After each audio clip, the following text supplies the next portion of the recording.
Welcome to the Calm Analytics channel. Borys Tizenhausen is here with you. There are a lot of important news stories. Putin's address that never actually happened. Lukashenko urgently flew to see him, and now they are currently meeting on Valaam. What are they planning? 7 days until the sanctions, and Whitcoff is flying to Russia again. Why are the United Arab Emirates closing Russians' bank accounts en masse? Meanwhile, the State Duma is suggesting people stock up on cash, and lots of it. India has suddenly let down the Russian Federation, and the US is planning to give Kremlin money to Ukraine. All this and more in today's episode. If this is your first time on the channel, subscribe so you don't miss future episodes. Let's get into it. So, yesterday Russian media announced an evening address from Putin regarding the ultimatum, but it never happened. And just today, Lukashenko suddenly rushed off and swiftly flew to visit President Putin, landing in the historic city of St. Petersburg. He actually showed up in what looked like pajamas. They greeted him in suits, but he showed up in what looked like pajamas, got into a helicopter right there nearby, and headed off to Valaam. In other words, Putin pulled Lukashenko out very urgently. Apparently, the two ghouls are worried about how quickly the situation is changing. Let me remind you, there are only 7 days left until Trump's ultimatum expires, and right now, Putin needs anything that could improve his negotiating position. In other words, Lukashenko is in desperate need of money. And as for rattling their sabers at the Zapad 2025 exercises, they simply don't have time for that anymore. Let me remind you, those exercises are scheduled for mid-September, and he needs to drastically improve his position in negotiations with the United States. So, what can Lukashenko most likely offer? Well, basically, all he can do is offer up his territory again for some kind of provocation. I'm not talking about a full-scale invasion. Again, that would take too long. There simply isn't enough time to move troops in such a short period. And besides, the border with Belarus looks completely different now. Drones flying into neighboring countries again. Well, that doesn't surprise anyone anymore. Migrants attacking the border, same thing. He could set up a minefield, or at least announce it. And he supposedly already has nuclear weapons there. I mean, Lukashenko has them. So they need something more serious than that. In this particular context, Patrushev's recent statements that the West has clearly set its sights on the strategically important Kaliningrad region look rather suspicious. So I would pay very special attention right now to the critically significant Suwałki corridor and everything that will be happening around it. The most interesting thing is that even Lukashenko's own loyal channels didn't know he was rushing off to see Putin right now. So they're writing things without understanding what's going on. We're preparing a surprise, we'll announce it soon, and so on and so forth. By the way, Valaam is about 60 kilometers from the Finnish border, just for the record. If anything were to come from there and hit someone, that would be just absolutely perfect. Meanwhile, the moth is scurrying around the palace, lashing out at Ukraine with drones and missiles out of sheer impotence and utter, unbridled and destructive rage. Unfortunately, after yesterday's strike, where a missile destroyed an entire entrance of a 9-story building, the death toll has already reached 31. As I was starting to write this episode, news came in that the bodies of a woman and her daughters, aged 10 and 13, had been recovered. Let me remind you, the youngest child who died as a result of these terrorist strikes was only 2 years old. I don't know if you've seen the story about the girl or not. She was thrown out of the 9th floor by the blast wave. She miraculously survived. In the hospital, incredibly, she only broke her leg, but she did indeed survive. Somehow she landed on a soft bed or something that significantly cushioned the impact of the fall, and she ultimately survived. And unfortunately today it became widely known and tragically confirmed that she is now indeed an orphan, so this absolutely faceless, utterly despicable bastard scum is simply and cruelly destroying the lives of both innocent children and vulnerable elderly individuals, causing immense suffering and devastation. It makes no difference to him. And yet, some people suggest we should talk to him normally, not call him a terrorist. My deepest and most heartfelt condolences go out to the families and all the loved ones of those who tragically died in this incident, and I sincerely wish a very speedy and full recovery to all those who were injured and wounded. And yes, remember, you're not supposed to call a monster, because somehow that would ruin the negotiations. A monster needs to be destroyed. We may choose not to call him that, but he simply needs to be eliminated. Well, I think Putin still can't understand how this could happen. After all, he was on top, and you're not supposed to call him a terrorist. And he even gave Trump a portrait, and it turns out Ukraine was supposedly to blame. You remember that period just a couple of months ago when there was talk that Ukraine was somehow behaving improperly and so on. How did things manage to turn around so dramatically that now there's only a single week remaining until the impending sanctions? Trump has officially confirmed that the significant sanctions will be imposed at the conclusion of this 10-day period. Now only 7 days precisely remain. But he emphatically stated the following, that he's not entirely sure there will be any substantial effect. More precisely, he said that he's not sure whether this will stop Putin. I quote, "Yes, we can impose sanctions. I don't think the sanctions will bother him, Putin. They know about the sanctions. I don't know if there will be any effect, but we'll do it." Of course, there will be an effect from the American sanctions. The crucial question is different. Will this significant effect force Vladimir Putin to cease fire immediately? And again, in this particular case, I recall a significant phenomenon widely known as the Maduro effect. This is a challenging situation where an authoritarian regime successfully retains power despite a deep and prolonged economic crisis, severe sanctions, and significant international isolation. Take Nicolas Maduro, for example. Incidentally, a close buddy of Putin's. When he became a dictator, there was a severe economic crisis, rampant hyperinflation, mass emigration with millions of people leaving, a profound humanitarian collapse. And yet Maduro is still very much in power. He has been in power for 12 long years now, since the unfortunate death of Hugo Chavez. In other words, the Maduro effect truly means that everything can go significantly downhill. The economy can completely collapse, Russians can be absolutely starving, but Putin can still continue waging war. The real question is, where is he going to get the money for that? And that's exactly what the sanctions are about. Oh, and by the way, Whitcoff, Trump has officially announced that after his significant visit to Israel, Whitcoff will then proceed to Moscow to engage in important discussions with President Putin. Well, why Whitcoff specifically? I think you can clearly understand why, because Keith Kellogg, both before and now, General Kellogg, is so incredibly pro-Ukrainian, and his devoted daughter, whose charitable foundation provides significant and substantial support to Ukraine, that the Russians were ultimately forced to pressure the Trump administration, and this past spring, Keith Kellogg was effectively sidelined, basically pushed into the shadows. But then it subsequently turned out that he was indeed one of the very few truly sane voices consistently saying, Putin is deliberately lying to you, Putin is absolutely lying to you, he's just buying himself more time. He himself and Trump himself realized this after a while, that Putin really was lying. And I truly think that Kellogg made a very significant and impactful contribution to the way Donald Trump's political rhetoric eventually shifted over time. I would keep a much closer eye on Whitcoff right now. He is very loyal to Putin and quickly absorbs various Russian narratives and propaganda. Also, pay very close attention to the specific topics he starts to bring up after his recent visit to Russia. To do this, he will probably go on another interview somewhere, maybe with Tucker Carlson, I don't know. In other words, Whitcoff was asked to do this from Moscow. They don't want to talk to Kellogg there because you can't fool Kellogg.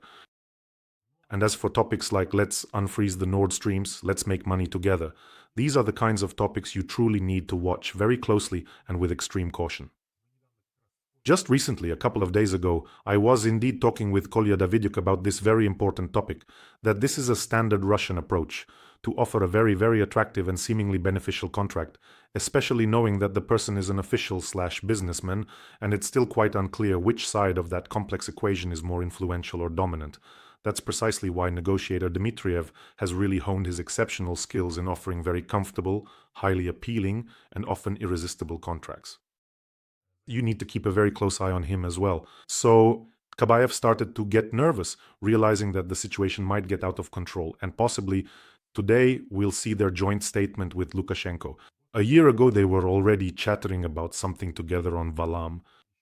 This is yet another confirmation that the Russian Federation might indeed be facing some problems. Trump wants to sign an agreement to end the war by August 8th. John Kelly, a high-ranking American diplomat, said this, and according to him, the US is already on standby, ready to take additional measures. So we're talking about the significant sanctions here. And what Russia is doing is truly disgusting. That's precisely what Donald Trump said about the devastating strike on the capital city, on Kyiv specifically, and quite emphatically, it must be noted. And we are definitely going to impose sanctions. Now, Marco Rubio, in a recent interview with Fox News, brought up a very interesting and insightful point that truly makes a lot of things much clearer. He, Rubio, as always being quite an experienced diplomat, said, "We are trying to avoid sanctions, but we don't see any progress." He mentioned that at the beginning of this week, this very week, they had a conversation with the Russians. Not with Putin himself, he says, but with some of his top officials, in the earnest hope of truly reaching a mutual understanding and a clear path to lasting peace. Regrettably, we have not seen any significant progress on this critical issue. I think what truly worries the president most profoundly is that he makes these important calls where everyone consistently says that they also sincerely want peace to come and so on. But then he turns on the news and sees that another innocent city is being bombed. Attention. I'm quoting Marco Rubio the whole time, and this is an important point. And then, to his dismay, he sees that yet another innocent city is being relentlessly bombed, including those significant urban centers that are quite far from the actual front line. Remember that. And then Rubio says, well, how can you achieve any kind of progress if one of the sides isn't interested in it? So there are two conclusions from this Marco Rubio interview on Fox News. First, regarding what he specifically said, including the assertion that Vladimir Putin is indeed striking cities that are quite far from the actual front line. From these words, I draw the conclusion that there may have been some kind of agreement. That is to say, Putin has a full 60 days for a significant offensive.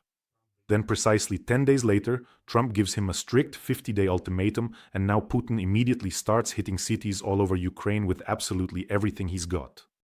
And I conclude that there may have been an agreement.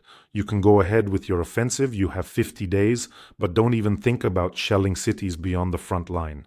I'm not even mentioning the fact that no cities should be shelled at all, whether on the front line or behind it. But maybe there was such an agreement, you advance, and wherever you are in 50 days, that's where we sit down and negotiate. And well, naturally, Putin decided, if you're going to dictate to me even more with even greater ferocity, today I looked at the statistics, he's launching even more missiles and Shaheds at Ukraine. And so perhaps this is precisely what ultimately reduced the harsh ultimatum from a full 50 days down to a mere 10 days. But these are my conclusions. You can agree with them or not. Perhaps Melania Trump influenced this again. And the second important point is that Rubio says it's quite clear to them that one side truly doesn't want a ceasefire. I think this has been obvious to all reasonable people for a long time. So basically there's no real interest. So yes, we wouldn't want to, but we'll impose sanctions. I'll tell you even more. It's not just that there's no genuine interest, as Marco Rubio says, they've already started trying to intimidate you. Medvedev is already actively threatening with a nuclear strike, specifically with the dead hand system. So it's absolutely pointless to keep hitting, and hitting, thereby destroying economically and destroying physically. Only then will everyone truly understand everything. That's the only way Putin understands, and that's it. Now about the hint.